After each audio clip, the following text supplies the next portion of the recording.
3, 2, 1, mulai. HBM TV, Audio Video Podcast. Halo, apa kabar? Saya Maulana Isnarto di podcast HBM TV Indonesia hari ini. Kita akan menghadirkan perbincangan bersama pakar ekonomi dari Indef, Eni Sihartati, mengenai panic buying akibat corona dan bagaimana situasi Indonesia, khususnya di sektor ekonomi setelah corona menjangkit di Indonesia. Kita akan ikuti podcast berikut ini. Terima kasih Mbak Eni sudah bersama kami dalam HBM Podcast di edisi kali ini. Tentu kita akan menanyakan beberapa hal terkait dengan coronavirus dan hubungannya dengan ekonomi Indonesia dan situasi di Indonesia. Karena setelah Indonesia dinyatakan positif ada orang yang terpapar corona, tentu banyak hal yang telah terjadi. Di antaranya adalah soal reaksi ekonomi kita. Misalnya ada panic buying dan sebagainya yang terjadi di kita. Mbak Eni, di podcast kali ini saya ingin menanyakan beberapa hal kepada Anda. Yang pertama adalah soal panic buying. Di Indonesia ini terkesan ada panic buying yang dilakukan padahal Indonesia belum menyatakan lockdown dan lain-lain. Tetapi panic buying terjadi di mana-mana yang menyebabkan beberapa kebutuhan pokok kita mengalami ketersediaan yang buruk dalam kondisi tersebut. Apa pendapat Anda soal hal itu? Jadi kemarin dengan adanya Presiden mengumumkan bahwa ada 2 warga negara kita yang telah positif terkena corona, tiba-tiba masyarakat menjadi panik. Jadi kalau sektor keuangan, pasar modal itu mengalami gejolak itu wajar kan, itu udah biasa karena memang sektor itu nature-nya memang penuh dengan spekulasi. Tapi yang sangat mengagetkan kita tiba-tiba masyarakat panik menyerbu kebutuhan pokok. Nah ini kan nggak ada hubungannya gitu kan. Jadi isu-isu yang tidak proporsional dan membuat masyarakat menjadi panik ini yang harus segera dihentikan, harus ada segera sosialisasi dan edukasi dari pemerintah, terutama informasi-informasi yang valid bahwa virus corona ini memang harus kita antisipasi, harus benar-benar kita waspadai, iya, tetapi itu bukan membuat kehidupan masyarakat ini terus menjadi terganggu. Itu yang paling utama, yang pertama. Nah, sehingga apa? Sehingga masyarakat tidak mudah terprovokasi, sehingga memberi peluang para pelaku rent seeker atau pemburu rente ini yang memanfaatkan keadaan. Jadi kita kaget tiba-tiba misalnya sebuah masker yang harganya 2.000, tiba-tiba masyarakat tidak hanya kesulitan mengakses atau mendapatkan, tetapi harganya menjadi 10.000. Ini hal yang sudah di luar logika gitu, sudah nggak masuk akal. Nah, bagaimana menghentikan ini? Pemerintah harus segera turun tangan. Misalnya, supaya masyarakat ini ada satu kepastian, menentram, artinya psikologi masyarakat ini tidak khawatir, maka jika perlu pemerintah membagikan saja masker kepada masyarakat sebagaimana waktu kita mengalami karhutla dulu. Jadi begitu ada kebakaran hutan, ini kan pemerintah daerah melalui pemerintah daerah apakah jenjang RT RW itu langsung membagikan masker.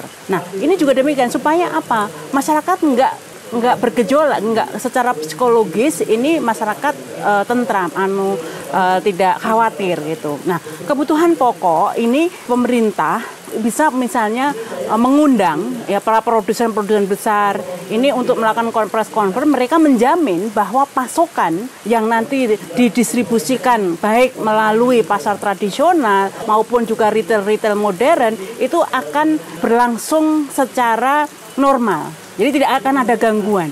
Nah, sehingga masyarakat nggak perlu panik. Karena apa? Karena kalau masyarakat panik, harga melonjak, itu walaupun mereka mampu ya membeli, menyetok gitu. Kan stok itu paling lama berapa? Hanya 2 minggu. Nah, setelah itu mereka harus menghadapi harga yang naik. Yang rugi siapa? Jadi walaupun dia punya stok pun juga rugi. Tetapi kalau semua masyarakat ini santai, menanggapinya secara bijaksana, jadi nggak ada kepanikan, maka tidak ada ruang. Jadi tidak ada ruang para pemburu rente itu untuk menaikkan harga. Nah, sehingga semuanya tetap berjalan stabil, harga-harga normal gitu. Nah, ini yang akan justru membuat semuanya menjadi kondusif. Nah, memang untuk mencapai kondisi itu tidak hanya masyarakatnya yang dihimbau, tetapi juga ada langkah-langkah konkret dari pemerintah. Jadi ada satu penanganan yang benar-benar terlihat, katakanlah kalau yang sekarang dikhawatirkan, masyarakat kenapa memborong itu kan khawatir seperti halnya di Wuhan. Orang nggak bisa lagi keluar rumah sehingga tidak mampu untuk beli barang-barang kebutuhan pokok. Sehingga mereka karena panik ya memborong. Nah, tapi kalau pemerintah meresponnya katakanlah misalnya setiap ada keramaian, apakah itu di mal, apakah itu di pusat-pusat pertokoan, pemerintah menyediakan misalnya thermoscanner yang dimana setiap pengunjung misalnya bisa dites suhu badannya. Nah, artinya apa? Artinya kan masyarakat melihat bahwa ternyata gitu sebagian besar masyarakat kita itu memang masih sehat. Jadi kalau ketemu orang mau keluar rumah, mau berbelanja, itu semuanya masih dalam kondisi confident bahwa kondisinya masih aman-aman saja gitu kan. Dan terutama tadi kebutuhan masker. Kebutuhan masker memang Pak Menkes sampaikan bahwa itu yang utama yang sakit. Tetapi kan kita juga kalau tidak ada upaya yang konkret seperti tadi kan kita jadi saling curiga. Apakah benar si A sehat, tidak terkena virus dan sebagainya gitu.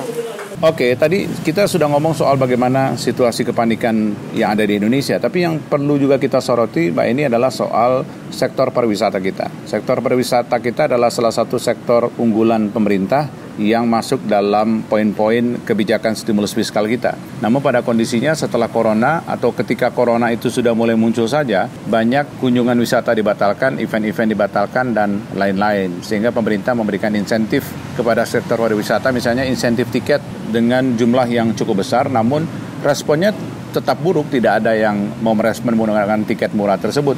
Menurut Anda, bagaimana penerapan insentif pariwisata bagi dunia wisata kita sehingga tidak mengganggu ekonomi kita di Indonesia?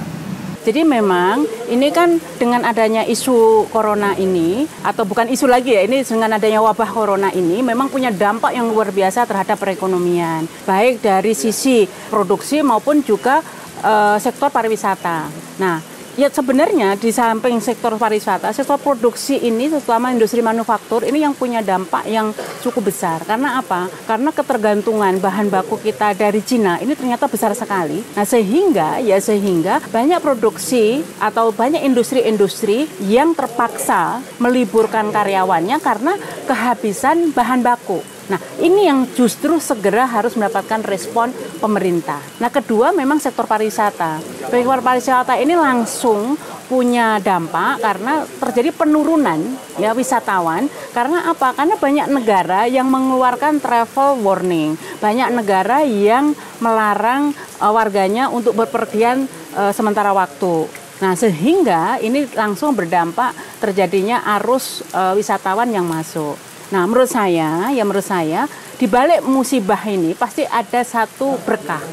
Jadi kalau kita lihat data sebenarnya antara total wisatawan yang datang ke Indonesia dengan jumlah minus yang pergi ke luar negeri itu sebenarnya jauh lebih besar yang keluar. Apalagi kalau ditambah lagi orang yang umroh, setiap hari itu ribuan orang yang umroh. Nah, sementara ini kan untuk pintu umroh masuk ke Saudi kan ditutup sementara. Nah, memang umroh dengan wisata itu dua hal yang berbeda ya. Tetapi sebenarnya ini bisa dimanfaatkan menjadi promosi destinasi-destinasi dalam negeri kita untuk winus-winus kita. Jadi mereka tidak perlu keluar negeri, mereka bisa ke Raja Ampat, ke Danau Toba, terus juga ke daerah-daerah banyak provinsi kita yang punya destinasi yang luar biasa. Nah, cuman mengapa kok selama ini mereka lebih tertarik ke luar negeri? Pertama, karena harga tiketnya terkadang kita ke provinsi-provinsi yang saya sebutkan destinasinya bagus tadi jauh lebih mahal daripada mereka ke luar negeri. Nah, sehingga memang perlu pemerintah melakukan pertemuan dengan maskapai yang ada itu bagaimana agar harga tiket ini bisa diturunkan. Jadi saya sebenarnya tidak terlalu setuju bahwa ini harus disubsidi oleh pemerintah gitu kan. Tapi ini kan bisa dirundingkan gitu kan, karena selisih harga tiket di Indonesia dengan katakanlah penerbangan ekonomi dengan yang jaraknya hampir sama, misalnya ke Kuala Lumpur ya, ke Singapura, ke Thailand gitu, itu hampir 2-3 kali lipat. Nah, ini kan sudah nggak masuk akal gitu kan. Nah, kedua, yang jauh justru lebih utama adalah memperbaiki fasilitas di destinasi kita. Jadi kita mempunyai Labuan Bajo yang bagus, tapi MCK-nya aja nggak ada. Untuk orang turis atau wisatawan mau cari makan susah. Nah, sebenarnya ini kan segera direspon, katakanlah ada toilet portable gitu kan, ada fasilitas wifi, karena milenial ini kan sekarang lebih banyak ya wisata itu untuk selfie, untuk sebagainya, untuk update Instagram, medsos dan sebagainya. Nah, itu jauh akan lebih efektif daripada fasilitas atau anggaran itu disediakan untuk influencer. Jadi influencer ini kan sebenarnya lebih ke promosi. Kita sebenarnya bukan persoalan promosi, tetapi bagaimana memfasilitasi para wisatawan itu untuk enjoy, menikmati leisure-nya gitu. Nah, itu yang nggak didapat ketika mereka mendatangi destinasi-destinasi di domestik kita. Nah, termasuk juga anggaran untuk promosi. Anggaran promosi itu lebih baik misalnya kerjasama dengan travel agent. Bagaimana mereka membuat satu paket-paket wisata yang itu memberikan informasi ke calon wisatawan bahwa mereka cukup misalnya dengan membayar sekian, mereka sudah terfasilitasi berapa destinasi yang mereka inginkan. Jadi dalam keadaan mereka tidak lagi susah lagi mencari nanti sampai ke daerah destinasi, cari penginapan, cari alat transportasi, cari akomodasi dan sebagainya.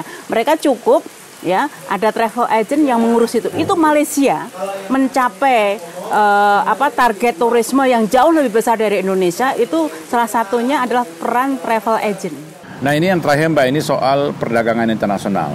Sektor kita tentu ada sektor ekspor impor, ada beberapa komoditas kita yang memang harus ekspor ke luar negeri dan juga harus impor dari luar negeri gitu ya. Dengan corona tersebut maka ada kondisi ekonomi global yang sangat terganggu karena negara-negara besar seperti Amerika Serikat, Tiongkok, Italia, Prancis dan lain-lain mengalami kondisi yang dalam tanda kutip secara ekonomi mereka hampir menyerah dengan kondisi ini. Apakah juga berdampak pada kita dan bagaimana sebenarnya harusnya kita menyikapi soal sektor perdagangan lokal dan perdagangan internasional?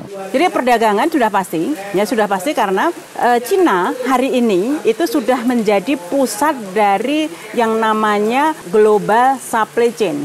Nah, sehingga ketika Cina terganggu, ini perdagangan tidak hanya dengan Indonesia, dengan semua negara yang terutama negara-negara industri itu semuanya terganggu. Nah, Indonesia ini kan ekspor terbesarnya itu ke Cina. Kita 16% tujuan ekspor kita ke Cina. Sebaliknya juga ya, impornya jauh lebih besar lagi. Impor kita dari Cina itu 29%. Nah, sehingga kalau ada masalah dengan perekonomian Cina, maka proses perdagangan ini pasti dengan sendirinya terganggu. Itu yang pertama. Nah, kedua, selain terganggu dalam proses perdagangan, dengan permintaan yang turun dari Cina, sudah hampir pasti harga-harga komoditas itu turun. Ya, jadi kalau hari ini kita dengar karet itu harganya benar-benar dalam titik nadir, jatuh. Ya, dan mungkin juga komoditas-komoditas ekspor kita yang lain. Nah, sehingga itu pasti akan mempengaruhi kinerja ekspor kita secara signifikan. Termasuk juga ekspor industri. Jadi kalau kita lihat data antara ya komoditas yang kita impor dan kita ekspor dari Cina itu lebih dari 60% itu semiliar. Artinya apa? Artinya jenis komoditas yang sama. Jadi kalau ini terganggu, pasti dampaknya terhadap porsi baik ekspor maupun impor kita itu sangat-sangat signifikan. Nah, sehingga memang satu sisi seolah-olah ya dengan adanya corona itu impor kita turun. Nah, impor yang turun, kalau yang turun itu bahan baku itu bukan berita baik. Karena apa? Karena kalau impor bahan bakunya turun, sudah hampir pasti produktivitas di sektor industri kita juga akan mengalami penurunan yang sangat signifikan. Artinya apalagi kalau industri kita kinerjanya turun, layoff. Kalau layoff artinya apa? pendapatan masyarakat menjadi turun, daya beli masyarakat akan turun, dan itu pengaruhnya sangat besar terhadap pertumbuhan ekonomi kita. Maka secara kalkulasi kalau kita merujuk misalnya ya, waktu SARS dulu dan hubungan Indonesia dengan Cina itu kan belum sekuat sekarang, karena impor kita dari Cina misalnya waktu itu kan baru belasan persen. Itu aja dampaknya 1% penurunan GDP atau pertumbuhan ekonomi di Cina punya dampak 0,2 sampai 0,3% terhadap GDP kita. Nah, sekarang dengan proporsi tadi, ekspor kita ke Cina 16% dan impor kita 29%, itu pasti dampaknya, elastisitas responsifnya jauh lebih besar sekarang. Prediksi saya mungkin 0,3 sampai 0,4. Nah, kalau virus corona ini berlangsungnya, biasanya kan kalau kita mengacu dulu Ebola, SARS itu kan sekitar 2 kuartal atau 2 triwulan. Ini kita corona dari Desember sampai Maret, ini kan berarti sudah berlangsung sekitar 1 kuartal. Nah, kita nggak tahu apakah corona ini akan selesai seperti halnya virus yang lalu 2 kuartal atau lebih dari itu. Kalaupun 2 kuartal, itu prediksi banyak lembaga itu dampak terhadap pertumbuhan ekonomi di Cina itu hampir 2%. Nah, artinya apa? Kalau 2% berarti sekitar 0,26% punya dampak terhadap pertumbuhan ekonomi kita. Jadi kalau kemarin kita prediksi sebelum ada corona saja, 2020 mungkin Indonesia hanya bisa tumbuh 4,9. Nah, dengan adanya dampak dari corona itu berarti kan minus lagi 0,6. Jadi kemungkinan pertumbuhan ekonomi kita jatuh mungkin anjlok sampai 4,3% untuk 2020. Nah, itu berbahaya sekali terhadap terutama tadi penciptaan lapangan kerja dan berujung kepada penurunan daya beli masyarakat. Dan itu yang sangat fundamental karena porsi terbesar pertumbuhan ekonomi kita dari 2 hal tadi, konsumsi rumah tangga dan investasi. Baik, Mbak Eni, terima kasih sudah bersama kami dalam HBM TV Podcast dan mudah-mudahan bermanfaat apa yang kita sampaikan. Harapannya bahwa ekonomi kita tetap stabil, ekonomi kita tetap memberikan kondisi yang positif, tapi sekali lagi soal kesehatan menjadi sangat penting untuk kita terus jaga. Misalnya menggunakan social distancing ataupun lockdown, apapun itu bahasanya, sehingga kondisi ekonomi kita tetap baik. Terima kasih Mbak Eni sudah berada bersama kami di HBM TV Podcast. Sampai jumpa.